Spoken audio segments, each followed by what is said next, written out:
You're going a mile a minute. We've been tracking you for weeks, show after show, appearance after appearance. You ever slow down, Stephen, and say, what would the kid from Hollis, Queens think about all of this, the success? No, I don't. The reason why is because I've had a lot of struggles in my life, in my adult life. And because I've had those struggles, to me, stopping scares me. It teases complacency, hints towards it, and that's not something I believe I can afford to do. So much so that my family, my friends, my loved ones all share the same concerns. Do you slow down? When do you stop? Et cetera, et cetera. But I keep on going. And What is it? What's the drive, the motor that keeps you going? to be the best, if not one of, to have a profound impact on our society as a whole, for people to know who I am and to know that what I say, how I feel, and how I present myself in expressing those things has value. And I think that those things are incredibly important because ultimately it provokes change, if not thought at the very least, which could ultimately provoke change. And the idea of pulling that off is incredibly exciting to me. I think the advantage that I have is that I'm excited every day that I do what I do. I think the challenge, for me, it's being that guy that you can rely on. I don't want somebody to look at a show and say, wow, that was a great show. I like them to look at my shows and say, it's a great show. Meaning it's something that you can depend on. It's something that's continuous. I think the problem that I have is that I really, really never look at myself as having won. I look at myself as a winner because of the process I'm willing to endure to achieve success. But I never stop and say, I've won. The closest I came to that was when I bought a home in New Jersey, and then again when I bought a home in Florida, and I looked in the backyard, and I was like, Mommy would love this, because my mother was my everything. And You've often said that even when you got the big homes, you still always wanted to come back to your mother's home. Yes. When she was alive. Yeah. And just stay in that bedroom. Loved it. I mean, there's nothing in life for me personally. I mean, I love being a dad. I'm absolutely in love with my daughters. And we all know, if you're a parent and you're a loving parent, that there's nothing that moves you more than your child or your children. For me, though, before any of that happened, I had Mom. And my mother was the greatest human being I've ever known. And, she was, it's just hard to put into words how special she was. It's been 8 years. Yeah. Yeah. You think about her every day? Every day. Every day. There isn't a day that goes by that I don't think about her. I remember I cried every day for 2 years. It's the only time in my life I ever went to therapy. I ever felt I needed therapy. And the irony now is that when I think about going back to therapy, because I think about that now, the only reason I think about it is because of her. Because I can't get over how much I miss her. She told you never to be a victim. Never to complain. Well, she didn't say never to complain. She said don't live in those complaints. Because You're allowed to have a take. You're allowed to have a take. You know what I'm saying? You're allowed to go through those things. But she was like, she was one of those people that, life is life, and it's not going away. And you got to learn to deal with adversity. And she did all of those things. Even though she feels otherwise, I would say the one thing she never prepared me for was to lose her. Because there's so many people. I'm very, very blessed to have the people around me that I have. I have a lot of loving people around. I have a lot of love in my life. And the people who love me, the people that work with me, the people that work for me, the people that I work for, my family, my relationships, fatherhood, all of this other stuff. I have a lot of love, but nothing quite measures up to the love that I have for my mama. And it doesn't matter what's going on, I can go to Hollis. You And if my you mother's just go good, to Hollis. Go to Hollis. I can go to Hollis. I don't care what it was I was going through. If I went to Hollis just to lay down and my mother was there, it could be in the morning, she's cooking me some eggs, my bagel, and some scrambled eggs and giving me my hot tea. It's just, if it's the evening, it could be whatever dinner she's making, but she's gonna make me my beef patty, she's gonna make me my coconut tart or something like that. But being around her was all I needed. I didn't need anything else. She believed in you. She does. She saw something.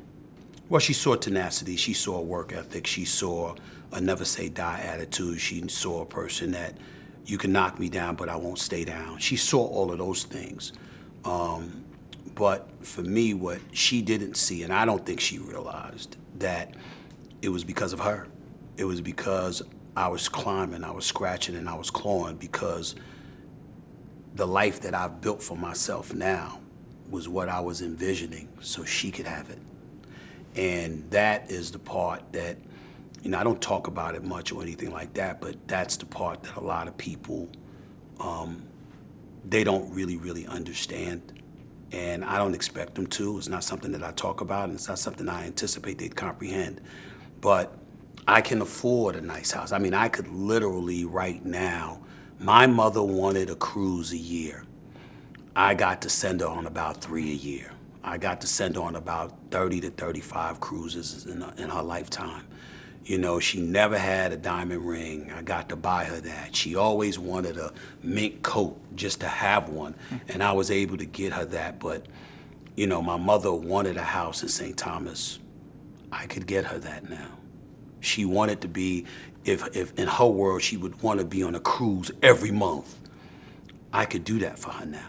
And for her not to be here, the hard part about everything that I'm achieving is that the person that I wanted to enjoy the fruits of my labor the most was her.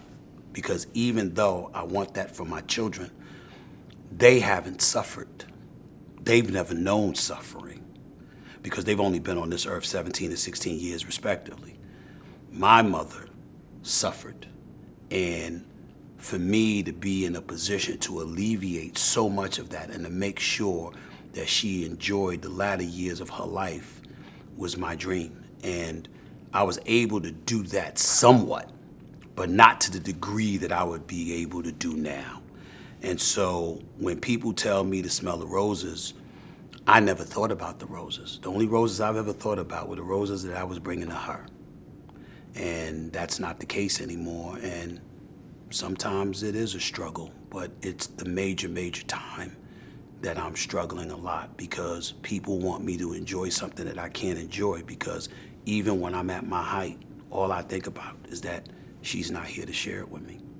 How do you protect the spirit of Hollis, Queens inside you as you climb the ladder? So many people get success, they ingratiate. They don't have feuds with other public figures. They don't raise their voice. They just kind of keep climbing. You have been as combative as ever as you've climbed the ladder. Well, I've been combative, but I've also been those other things too. I've been calm, cool, and collective. You've called yourself a corporate operator too. Well, you know how to navigate these big corporations. I do know how to navigate because I understand that I'm not the ultimate power. I'm not the ultimate power broker. Listen, ESPN has blessed me with, to live an affluent life, to achieve things I never thought that I would achieve in my life. That does not happen if it's not for Bob Iger. You've built a real partnership with Iger. It does not happen if it's not for Jimmy Pitaro. If I don't get their blessings, doesn't happen. So for me, remembering that is important. Just as much, certainly I wouldn't compare anybody to God, and I wouldn't compare anyone to my mother. But outside of those two, you know what? You still remember people who've done stuff for you. And for them to believe in me and to place the faith in me, that's what I should be holding on to more than what I have. It's not what, it's the why. Why do you believe they made you the face of ESPN? I don't know if they've made me the face of ESPN. I don't even try to consider myself that half the time. I work. I put in the work and the people decide who the face is. I would tell you they recognize that and they've rewarded me accordingly. But I believe, and I take credit for this, I've proven I'm trustworthy. In other words, I'm not the kind of guy that's gonna take the money and run. I'm not the kind of guy that's working my tail off and then all of a sudden I got the money, so suddenly I'm not gonna work my tail off. The same things that I did to achieve what I achieved, I will strive to continue to do plus elevate on top of that to make them not out to be liars. Now, if I'm hopefully over the next 4.5 years, I'm able to pull that off, but that is clearly the goal. What's next for you? Show after show, success after success, contract after contract. What's next for you in this journey? To be elite at what I'm doing. What does that mean? To be recognized universally as one of the best ever at what I do. In the same process, to explore where we go from here. Could you run for president? It's possible. Would you run as a Democrat? Yeah, because I couldn't see myself running as a member of the GOP. I'm a fiscal conservative. I can't stand high taxes, but I'm a social liberal in the same breath because I believe in living and let live. I pay attention to the desolate and the disenfranchised. Yes, I like strong borders. That's absolutely true. We never needed open borders, but we don't need it to be completely closed either. We're a gorgeous mosaic. Sounds like you're getting a stump speech ready, Stephen. No, there's no stump speech, but I can give it. I can tell you this much. I can give a speech without a note in front of me. Could you be competitive in a Democratic primary? Some big names might run. Gavin Newsom, the California governor, among many others. I respect all of them in terms of their intellect, in terms of where their heart lies, in terms of the service that they want to provide to this country. But ultimately, your actions speak louder than anything. Gavin Newsom is somebody that I think has tremendous potential if he moves towards the center. But ultimately, affordability with taxes in the state of California, the homelessness, the crime, he's gonna have to answer those questions, being a prisoner of the environmentalist out there. He's gonna have to answer those questions. You're somebody like Josh Shapiro, Wes Moore. I have profound admiration for both. I would support any one of them. But when I think about Josh Shapiro, I think about pro-Palestinian supporters that felt that he was excessive in his support for Israel. How much votes would he get in a general election when you have people throughout this country that have been shifting somewhat to that side? Not totally, but to some degree. I think about Wes Moore. I wonder if the Barack Obama element would hold him back. A black president, okay, is America ready for another one? How would you handle race if you got into the contest? I would be who I am. Would you worry about racism if you ran for president? No. I know it exists. I know that you can't escape it, but I do not believe it is as prevalent as some on the left would like us to believe. I do believe a vast majority of Americans judge you on the content of your individual character rather than the color of your skin. I think a lot of people in America, especially in this day and age, now more so than ever before, it's not about race. It's about the fact that they don't give a damn about it because they got their own problems. That's entirely different than believing they are superior to you and they want to hold you back from ascending. That's not what's going on to the degree that it was decades ago. What's going on now is that we have more white Americans and others suffering and worried about the state of our nation. And because they're concerned about that, that's where their worries lie. A lot of them watch you, listen to you. I know. I'm aware. Let them keep listening. I'm not going away. I'm not going away. Has the Trump presidency changed everything in terms of a celebrity thinking about the White House? 10 years ago, Stephen A. Smith from ESPN running for president, people go, what are you talking about? But now, this time around, people go, hey, that's America. I'm not going to say his name because I don't want to violate his trust. But I had a governor say this to me, who's actually encouraged me to run. And what he said to me was, the work is tough, but not as tough as you think. The real work comes from the states. He said the presidency is not just a statesman position, but it's a bullhorn to utilize on behalf of American citizens everywhere to make sure that the politicians below the Oval Office do what they're supposed to do in the best interest of the country, if not be called out for it. So if you're a senator, if you're a representative, if you are in law enforcement, if you are in the judiciary, if you are a governor, if you are a mayor, if you are a councilman or assemblyman or woman, etc., are you doing your job in the best interest of the people you represent? That's where the president comes in, as the constant, incessant, tireless, tenacious reminder that you are supposed to be looking out for America. Let's make sure we're doing that. He said you got corporations all over the place. You understand? They have CEOs. CEOs are not entrenched in the muck and mire of the everyday workmen 10 layers below them.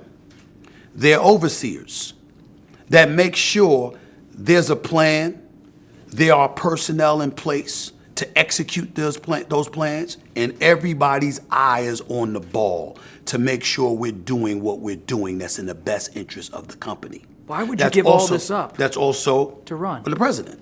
Why would you give all of this up? All of this money, success, notoriety? Well, I didn't say I would. That's the reason why I've never announced that I'm running. Because will you make a decision by the end of 2026? I will make a decision in early 2027, but I am not ruling it out, because I expect a lot of success to come my way. And Lord help everybody if the amount of success comes my way ensures that I never have to worry about my quality of life ever again. What do you think your mother would advise you to do at the end of 2026, early 2027? My mother would have a heart attack. If you ran? She wouldn't want me anywhere near politics. Why not? Because of how evil it can be.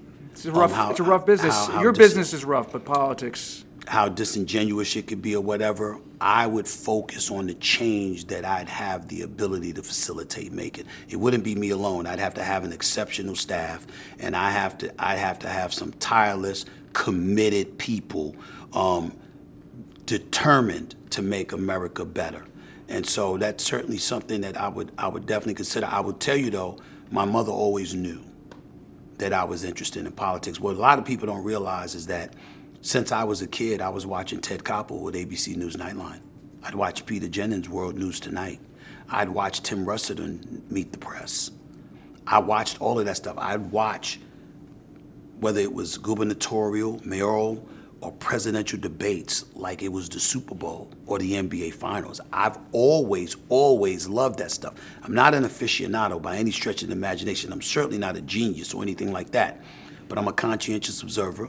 I'm a voter, and most importantly, I'm not one who's ever thought about just my community. I'm a proud black man. I love my people, and I would always do what I thought was in the best interest of my community.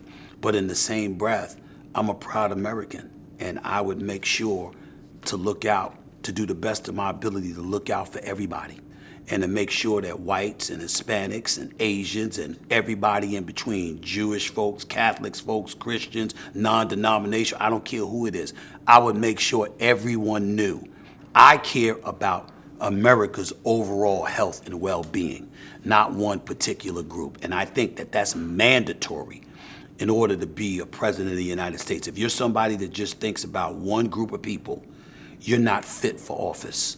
And I would never be that person, never. You're known for your honest, sometimes brutal takes. What's your take, President Trump?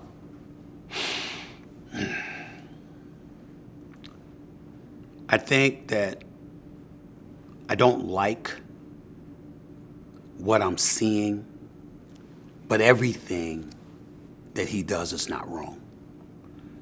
The borders needed to be closed. He was right to do that, but only because Biden opened them. Had Biden followed Barack Obama's method and his plan and what he did in deporting even more people than Trump did in his first term, you wouldn't hear me saying that. But when you let anywhere from 12 to 15 million people cross the border illegally, swearing in our face, spitting in our face and telling us it's raining, figuratively speaking, by telling us there was no border crisis when clearly there was. Emergency efforts were necessary. Now, do I like what I'm seeing in the streets of America in terms of ICE grabbing people up, snatching people off the streets, detaining folks? No, I do not. Do I like them saying, hey, we're going after the criminals, and come to find out your definition of criminals is anybody who crossed the border illegally, as opposed to the impression you gave us that these was real bona fide criminals that was doing harm to American citizens? No, I don't like that either. And there would be some modifications that took place, but make no mistake about it, we wouldn't have a border crisis under my watch. Hell no. We wouldn't have this crime that exists in the streets of New York. You wouldn't hear about me saying defund the police. We ain't defunding any police. I'm calling 911 when there's a problem. I know you're calling 911 when there's a problem. I'll be damned if I'm going to have less police officers out there. There's going to be more. That's me. I would focus on a flourishing economy and making sure we did everything we could, because I believe when you have something to lose, you know how to behave. When you have something to lose, you know how to behave. If you have nothing, you have nothing to lose. And as a result, you're willing to tear down anything, even if it's America, because you feel betrayed by a country that's supposed to be looking out for you and positioning you to thrive instead of wallow in misery and suffering. So, of course, I would pay attention to the economy. I would pay attention to all of those things. But I think in the end, when I look to answer your question directly about President Trump, everything he does is not wrong. But a lot of things he's done is not right. I don't know about the tariff wars, okay? I think ICE and their behavior is excessive. Are you looking out for small businesses in this country? That makes up a chunk of our economy. How much have you been padding your own damn wallets? How many deals overseas are you gonna make? We get these pledges. Where's the proof? Is the money coming? Is it really gonna stir the economy the way you say it will? Why hasn't the war in Russia, between Russia and Ukraine, been resolved yet? You said you resolved it on day one. That hasn't happened. So there's a lot to complain about when it comes to him. I just don't believe that the way to go about addressing it is denigrating and excoriating our commander-in-chief when he's the one that 77 million plus people voted for to represent the United States of America. I think it's counterproductive, and I think ultimately it works against us. You come out of a tradition of sportscasters going back to Howard Cosell. Do you think about him sometimes? All the time, because I idolized him. The two people that I idolized most in the world of sports was Howard Cosell and Bryant Gumbel. And one of the great, great blessings that I have in my life right now is that Bryant Gumbel is one of the people I communicate with. Because whatever it is that I want to do, whatever it is that I have done, he was a strong, strong source of inspiration because of his brilliance and his versatility. Whatever it was in the world of broadcasting that you needed to be done, Bryant Gumbel could do it. And he did it with the gold standard label attached to it. I revere that man. I think that he is one of the greatest who have ever touched this industry. And it is an absolute honor and a privilege anytime I get a text message from him saying, "What's up, young brother? How you doing?" I love that man, and I love what he's done for this industry. And to me, it is not said enough. He did NFL, he did the NBC Today, he did, so many different things. He did HBO with Real Sports.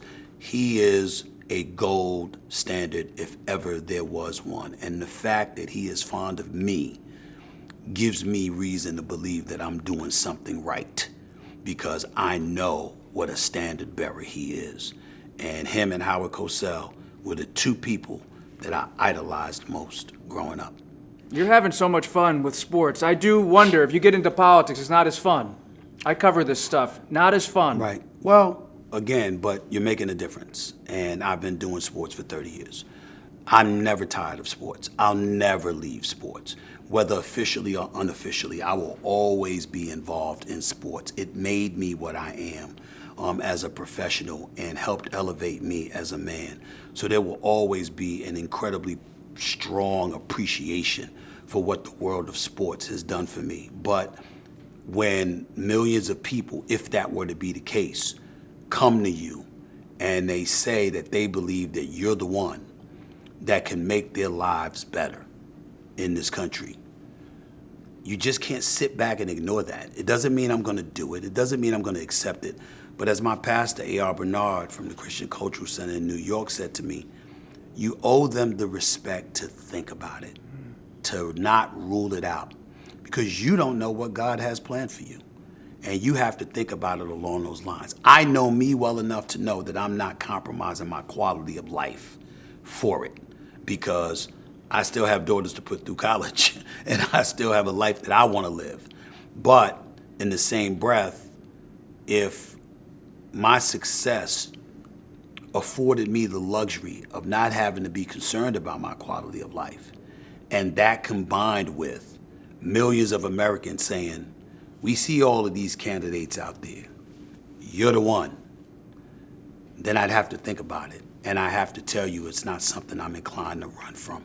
You watch General Hospital to relax? Well, yes, I do. A matter of fact, it's almost mandatory. A matter of fact, it's so bad with me in General Hospital, I think that I would mandate that I not be bothered, whether it's on the East Coast from 3 to 4, whether it's on the West Coast from 2 to 3, whatever time it comes on and whatever locale I'm in. I would almost mandate that I'm not to be bothered during that hour. Because what is it about General Hospital? I've been watching this since I was 8 years old. It's just a calming. I love it. It's an oasis for you. I love Sanctuary. it. And now that I have a recurring role on the soap opera, I've been on there for over 7 years.